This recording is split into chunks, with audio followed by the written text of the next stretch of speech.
part 3, last part of protecting your nursing license. So the last tip that Lori gave me was that you really, whatever state that you're physically practicing in and that you're licensed in, you need to have an understanding of your standard of care and your State Practice Act.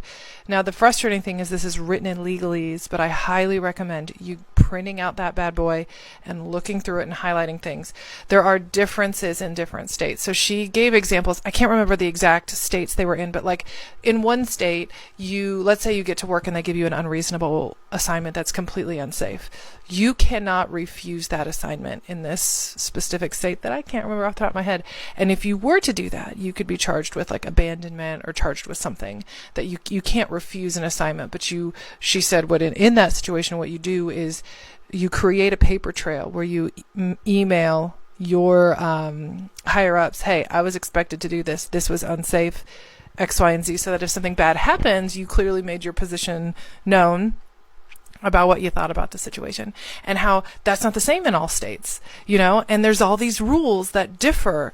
And there are some states where, let's say you didn't commit the error, but somebody else did and you saw it, or you were maybe somehow involved loosely or something like that, but didn't commit the error.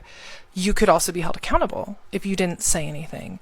And I, again, can't remember which state that was. But so it's important to really know what your expectations are for yourself in whatever state you're in, because they do vary.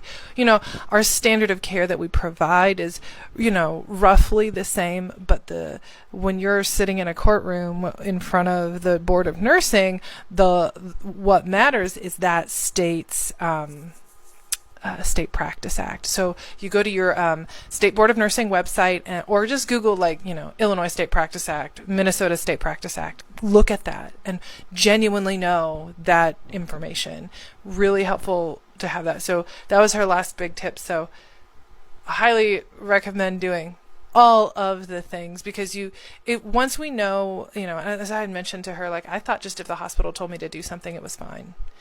And it's not, actually, because that's not the only thing that dictates our practice. Multiple things do. It's our standards of care, the ANA Code of Ethics, the State Practice Act, all of those things. And if you're working for someone who is requiring you to go outside of those things, you can still be held accountable. So just because your employer tells you to do something, and it doesn't mean it's okay.